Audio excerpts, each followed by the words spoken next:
Aim right, achieve big at KR Mangalam University.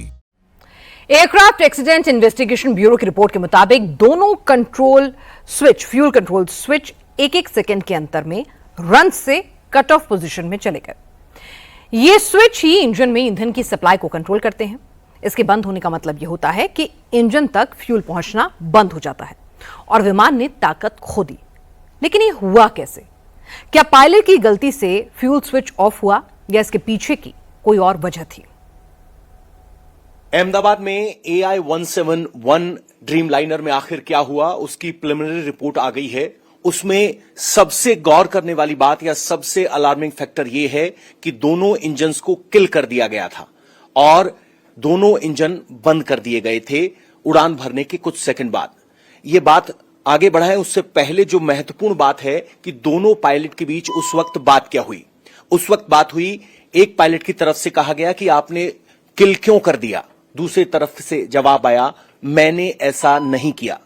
ऐसे में सवाल उठता है कि क्या किल स्विच को गलती से ऑपरेट किया जा सकता है?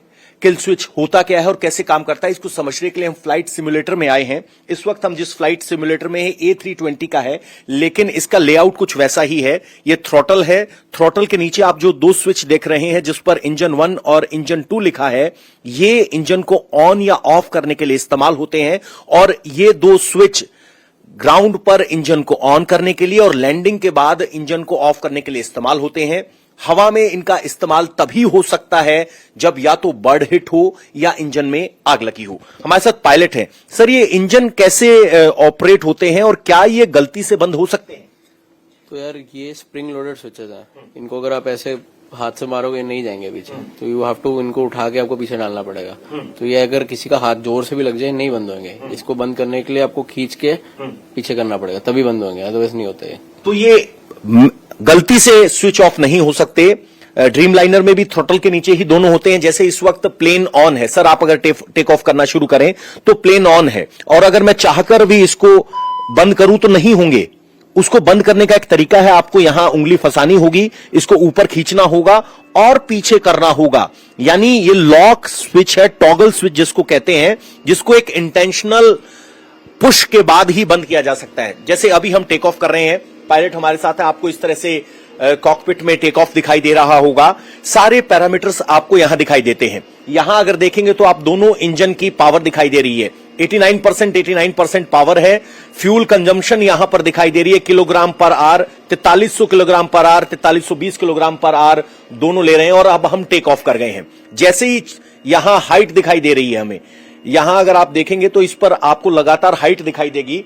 इस वक्त हम 900 फीट के आसपास हैं। अगर हम सर अब किल स्विच करें तो उस वक्त कॉकपिट में क्या आवाजें आएंगी?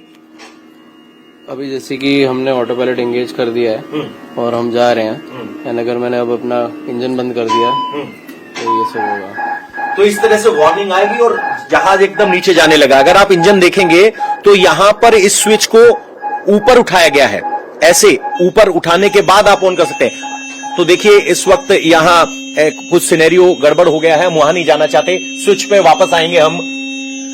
सर अगर मान लो ऐसी चीजें दोबारा इंजन ऑन करना चाहे तो आप कैसे करेंगे?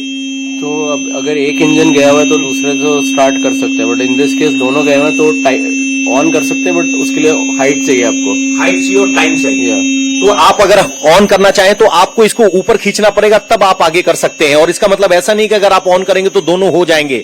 यहां पर हमें इसको रोकना पड़ेगा क्योंकि यहां पर रीसेट करना पड़ेगा, क्योंकि जब दोनों इंजन किल हुए और यहां स्पीड सिर्फ 800 फीट थी तो बहुत कम टाइम था।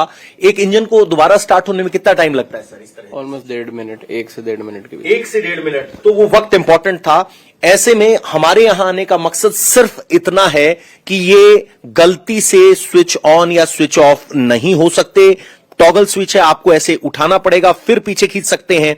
ऐसे धक्का देने से ये चेंज नहीं होते। यहां पर सिमुलेटर में ये प्लास्टिक के हैं, असली क्राफ्ट में ये हैवी मेटल के होते हैं और इस तरह से आप हल्के इन्फोर्समेंट से इनको इस्तेमाल नहीं कर सकते। अगर एक पायलट कह रहा है कि किल क्यों किया और दूसरा पायलट जवाब दे रहा कि मैंने नहीं किया, तो सवाल यह है कि आखिर दोनों इंजन किल या बंद कैसे हुए, उनकी फ्यूल सप्लाई कैसे बंद हुई, ये अब जांच का विषय है। एयर इंडिया की फ्लाइट को उड़ाने से पहले पूरी तरह से चेक किया गया था। फ्लाइट में सवार होने से पहले पायलट्स और क्रू का टेस्ट किया गया था ताकि यह तय हो सके कि विमान उड़ने के लिए, उड़ान भरने के लिए फिट है कि नहीं। कुछ स्टैंडर्ड ऑपरेटिंग प्रोसीजर्स होते हैं, प्रोटोकॉल्स होते हैं जिनको आपको फॉलो करना होता है।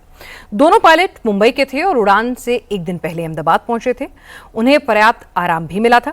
सभी पायलटों और क्रू का दोपहर 12 बजे ब्रीथ एनालाइजर टेस्ट भी किया गया, जिसमें वो फ्लाइट ऑपरेट करने के लिए फिट पाए गए, यानी कि किसी भी तरह का कोई अल्कोहल कंजम्पशन भी नहीं था। बहुत से लोग इस हादसे के पीछे पायलट की गलती को भी जिम्मेदार ठहरा रहे हैं, लेकिन एयरक्राफ्ट एक्सीडेंट इन्वेस्टिगेशन ब्यूरो की रिपोर्ट में भी पायलट की गलती सामने नहीं आई है। एयर इंडिया के दोनों पायलट काफी अनुभवी थे। Captain Sumit Sabharwal senior training pilot थे, जिन्हें पायलटों को ट्रेन करने का जिम्मा भी सौंपा जाता था। कैप्टन सभरवाल के पास 15,638 घंटे से भी ज्यादा उड़ान का अनुभव था, जिसमें 8,596 घंटे उन्होंने बोइंग 787 पर ही बिताए हैं। कैप्टन सुमित सभरवाल कुछ दिनों में रिटायर भी होने वाले थे। सभरवाल अपने 90 वर्षीय पिता के साथ घर पर ज्यादा समय बिताने की तैयारी में थे।